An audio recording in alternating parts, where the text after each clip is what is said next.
today is all about solubility.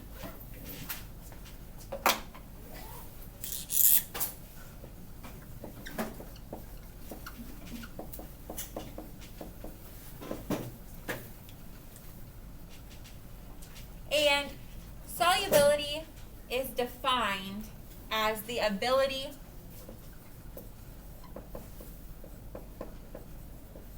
of a substance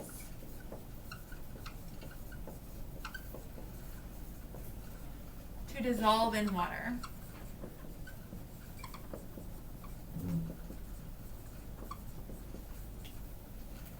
And we know that there are some things that do dissolve in water, and there are other things that do not dissolve in water. And when I'm talking about things, I'm usually talking about compounds, but there could be other things. Give me an example of a compound that you know that does not dissolve in water. Oil. Oil won't dissolve in water. And that's actually a polarity issue. What else?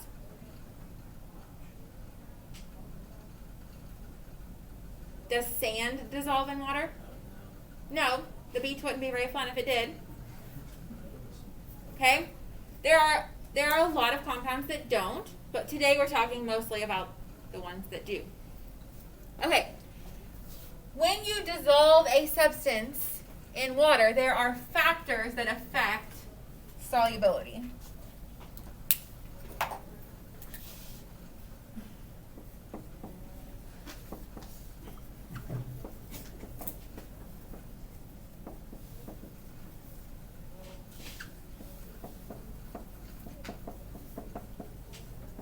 And this is specifically the solubility of solids.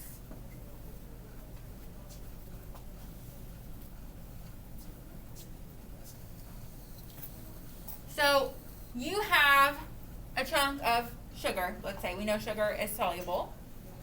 And you want it to dissolve faster.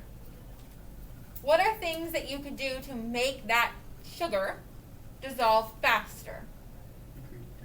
Increase the temperature. Higher temperatures, higher solubility.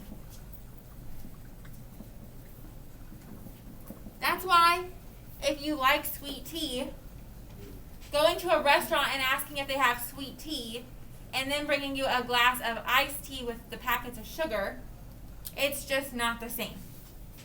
That sugar is not going to dissolve in icy tea. It's better if you add the sugar when it's warm and then add the ice, because higher temperatures increase the solubility of that sugar. That's McDonald's secret. They add a whole bunch of sugar when it's super duper hot, and then they add the ice. What else could I do? Mix it. Mix it. The fancy chemistry word for that is agitation.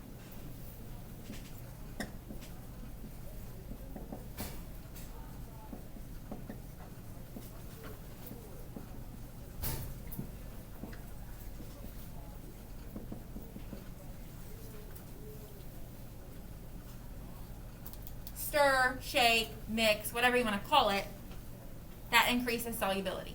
It gets the particles moving faster and they're able to go into solution. One more. Can you increase the solvent, or does that not really happen? Nope, we're talking about the constant amount of solvent, constant amount of solute. Oh, okay. What else could I do with my chunk of sugar?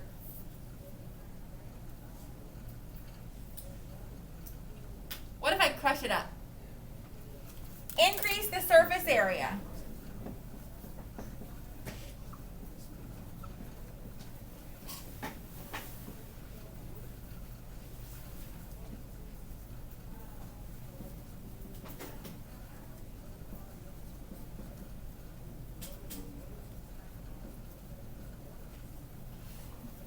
So, increasing the surface area, that simply means you're making the pieces smaller, so more of it is exposed to the solvent. The more of it that is exposed to the solvent, the faster / better it dissolves.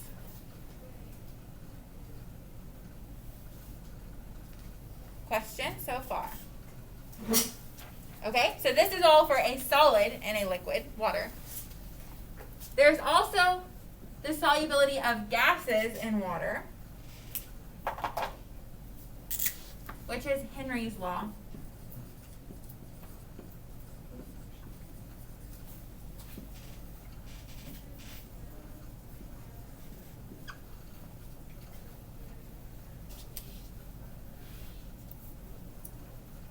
Because of the properties of gases, getting a gas like carbon dioxide to go into solution in water is not as straightforward as it may seem, right?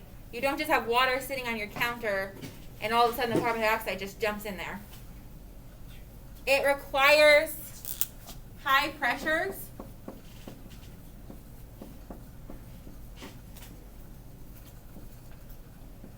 and low temperatures.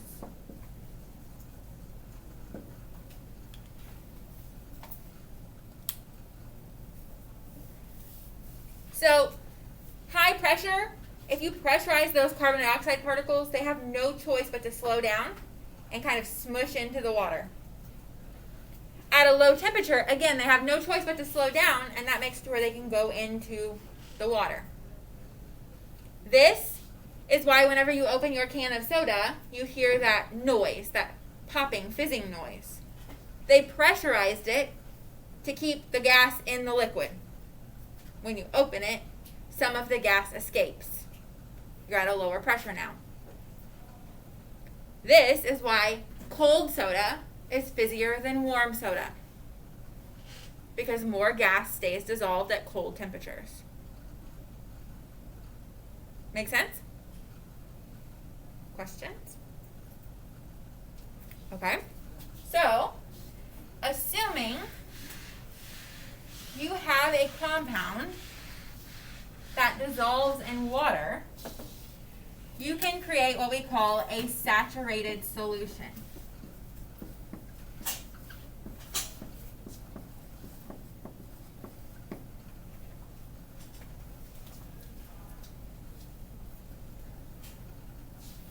A saturated solution has the max amount of solute to solvent that it can.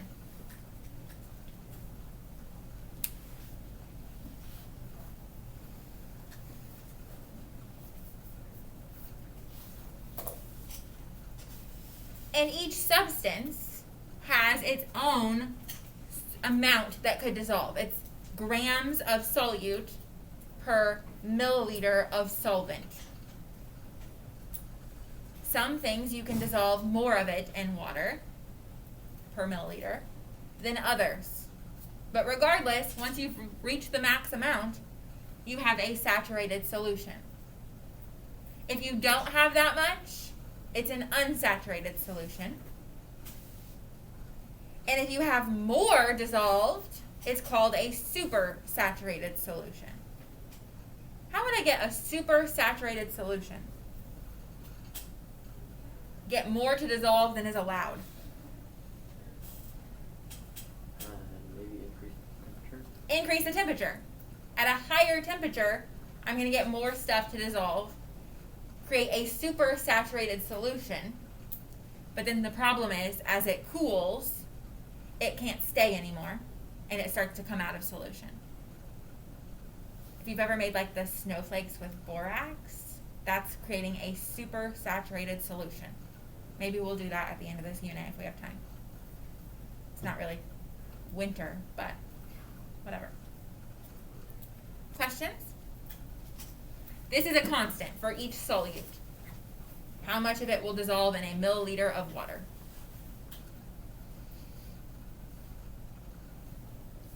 Okay, open your books to page 370.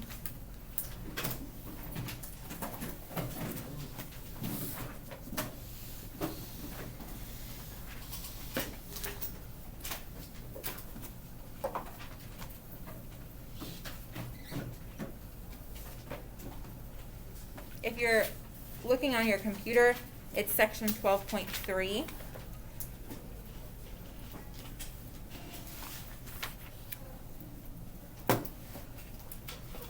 like the, I don't know, third page of it.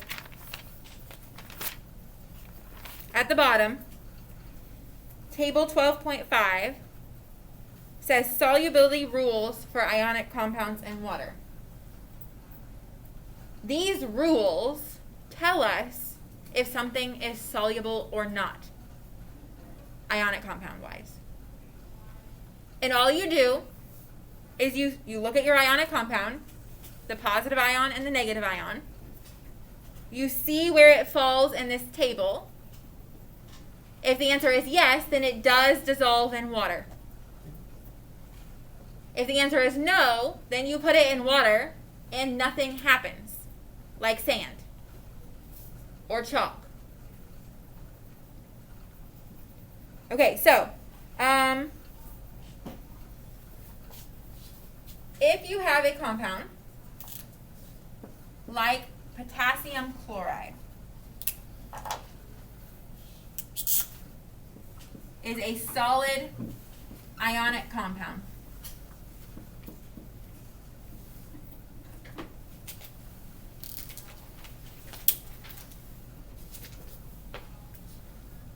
And you put it in water. Water is above the arrow because it's not a reactant, it's not a product, it's just a thing that makes it happen.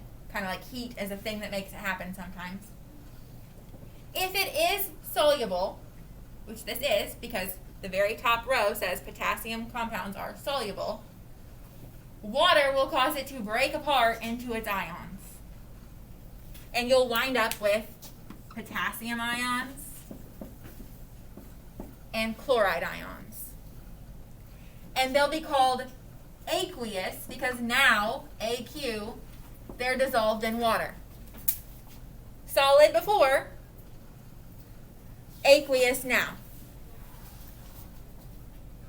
And it's a 1-to-1 ratio, so I have 1 potassium and 1 chloride.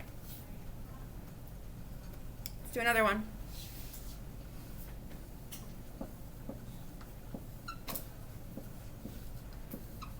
I put calcium nitrate in water.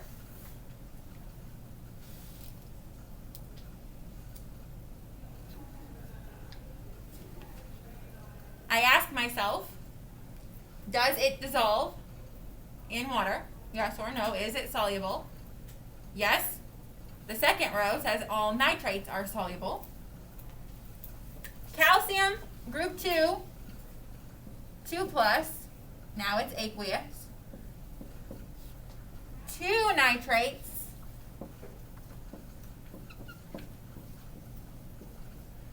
aqueous.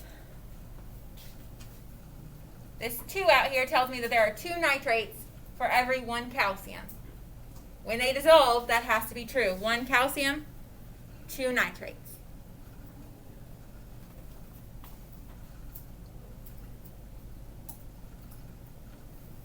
Questions? What about this one?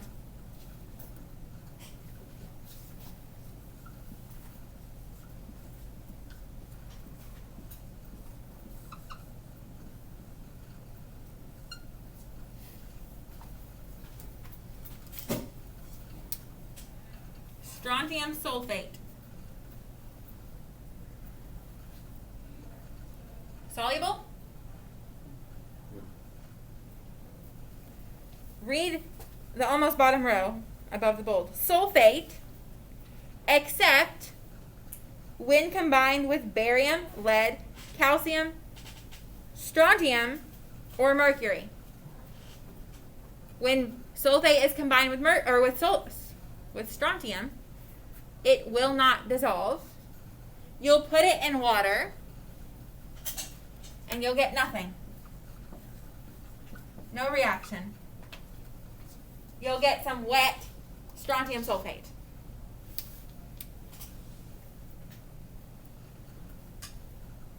Okay. I'm stopping earlier than I was going to today. You can do the homework except number 25. We're going to spend all day tomorrow talking about the precipitation reactions. I was overzealous when I made my plan. Decided we can't do it today. So, 15 through 23, you can do. You've learned enough. 25, you'll be able to do tomorrow. That's it.